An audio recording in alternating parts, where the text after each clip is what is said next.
26শে March বাংলাদেশের স্বাধীনতা দিবস এই কারণে যে 1971 সালে 25শে মার্চে পাক হানাদার বাহিনী যখন নিরস্ত্র বাঙালির উপর ঝাঁপিয়ে পড়েছিল, ঠিক তখন 25শে মার্চ রাত্রে, গভীর রাত্রে, দিবাগত রাত্রে ঠিক 12টা 20 মিনিটে তৎকালীন সময়ের বাংলাদেশের অবিসংবাদিত নেতা বঙ্গবন্ধু শেখ মুজিবুর রহমান বাংলাদেশের স্বাধীনতা ঘোষণা করেন।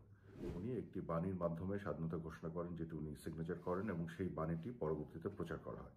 যেহেতু বাংলাদেশের স্বাধীনতা ঘোষিত হয় 25শে মার্চ দিবাগত রাত্রে 12টা 20 মিনিটে, অর্থাৎ ক্যালেন্ডারে সেটি 26শে মার্চ হয়ে যায়, যে কারণে 26শে মার্চ আমাদের স্বাধীনতা দিবস সেদিন থেকে আমরা পালন করি। এবং গোটা বিশ্বের গণমাধ্যমেও বঙ্গবন্ধু যে স্বাধীনতা ঘোষণা করেছেন এটি বহুলভাবে প্রচারিত হয়। সেই বিষয়ে আপনারা অনেক গণমাধ্যমের পেপার কাটিং দেখেছেন, সোশ্যাল মিডিয়াতে এটা আছে। কিন্তু দুঃখজনক হলো সত্য যে বিএনপির কিছু অন্ধ সমর্থক গোষ্ঠী একটা কুতর্ক এবং কুযুক্তি হাজির করে যে তাদের দলের প্রতিষ্ঠাতা জিয়া রহমান, যিনি তৎকালীন সময় মেজর ছিলেন, তিনি নাকি স্বাধীনতা ঘোষণা করেছেন। তো এরা আসলে বোঝে না যে proclamation of independence and announcement of the proclamation of independence, এই দুটোর মধ্যে পার্থক্য কি। প্রোক্লেম করা ইন্ডিপেন্ডেন্স, ঘোষণা করা, অ্যানাউন্স করা না। ইন্ডিপেন্ডেন্স বা স্বাধীনতা ঘোষণা করা, প্রোক্লেম করা, এটা করার একমাত্র valid and legitimate right Bangabandhu Sheikh Mujibur রহমানেরই ছিল এবং উনি করেছিলেন সেটি।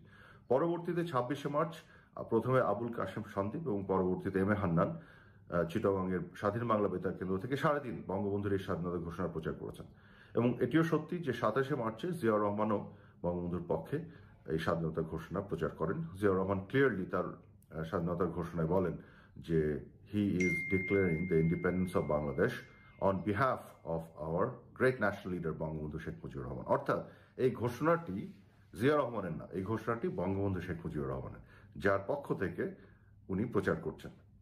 একেবারে সিম্পল এই বিষয়টি। তো আমি যে বিষয়টি আজকে আনতে চাই সেটা হচ্ছে জিয়াউর রহমান 27শে মার্চের আগে স্বাধীন বাংলা বেতার কেন্দ্রে পৌঁছায়নি, অথচ 25শে মার্চ দিবাগত রাত্রে বঙ্গবন্ধু স্বাধীনতা ঘোষণা করে দিয়েছেন এবং 26 তারিখে সারাদিন আবুল কাশেম সন্দীপ এবং এম এ হান্নান বঙ্গবন্ধুর পক্ষে স্বাধীনতা ঘোষণা প্রচার করছেন। জিয়াউর রহমান 27 তারিখে স্বাধীন বাংলা বেতার কেন্দ্রে পৌঁছায়। তো জিয়াউর রহমান যদি স্বাধীনতা ঘোষক হয় তাহলে 27 তারিখ তো আমাদের স্বাধীনতার দিবস হওয়ার কথা। 27 তারিখ না কেন? আমাদের স্বাধীনতা দিবস 26 তারিখ কেন? জিয়া রহমানের নিজের কণ্ঠে শুনুন। Earlier background that the Pakistanis were out to kill our people, the civilian population and the Bengali army personnel.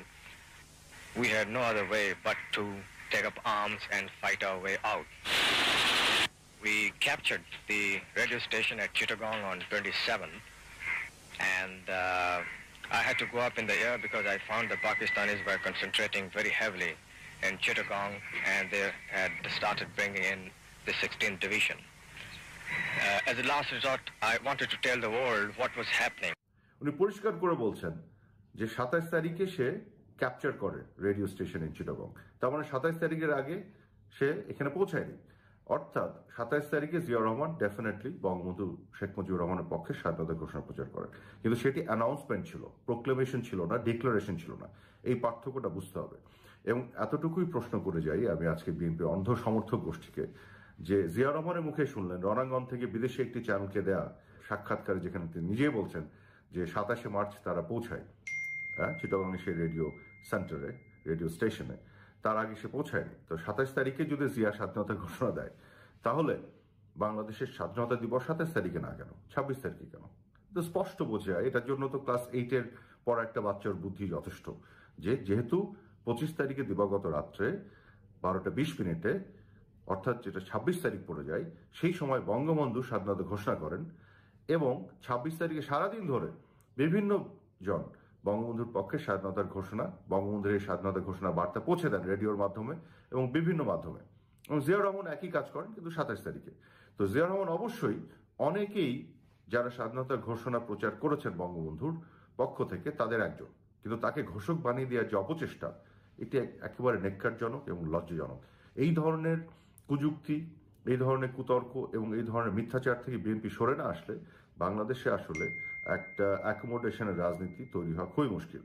কাজেই স্বাধীনতার ইতিহাস দর কষাকষির বিষয় না, যে তুমি জাতির পিতা আমি স্বাধীনতা ঘোষক। নও, স্বাধীনতার ইতিহাস যা সত্য তাই মেনে নিতে হবে, তার উপরে দাঁড়িয়ে বাকি রাজনীতি তৈরি হবে। এটি বাস্তবতা। অথচ এই বাস্তবতাকে অস্বীকার করে 2025 সালের নতুন বছরে আমরা দেখলাম ইউনূস সরকার আবার নতুন করে পাঠ্যপুস্তকে ইতিহাসের বিকৃতির চর্চা শুরু করেছেন।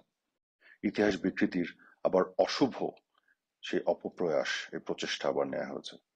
পাঠ্যপুস্তকে ইতিহাস বিকৃতির মাধ্যমে উল্লেখ করা হয়েছে 25শে মার্চ দিবাগত রাত্রে বঙ্গবন্ধু শেখ মুজিবুর রহমান গ্রেফতার হন এবং 26 তারিখে মেজর জিয়াউর রহমান চট্টগ্রামের কালুরঘাট বেতার কেন্দ্র থেকে বাংলাদেশের স্বাধীনতা ঘোষণা করেন।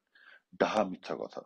আমার এই ভিডিওতে আপনারা দেখেছেন মেজর জিয়া 27শে মার্চের আগে চট্টগ্রামের কালুরঘাট বেতার কেন্দ্রে পৌঁছাননি। তাহলে 26 তারিখে মেজর জিয়া কিভাবে স্বাধীনতা ঘোষণা করলেন?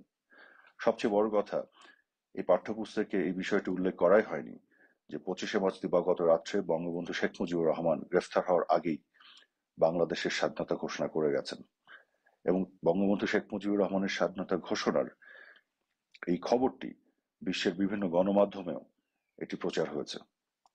এবং যে বিষয়টি এখানে উল্লেখ করা দরকার যে বাংলাদেশের স্বাধীনতা ঘোষণার একমাত্র বৈধ অধিকার বঙ্গবন্ধু শেখ মুজিবুর রহমানেরই ছিল তখন, কারণ তার কাছে জনগণের ম্যান্ডেট ছিল। বঙ্গবন্ধু শেখ মুজিবুর রহমান ছাড়া অন্য কারো কাছে সেই ম্যান্ডেট এবং সেই অধিকার ছিল না।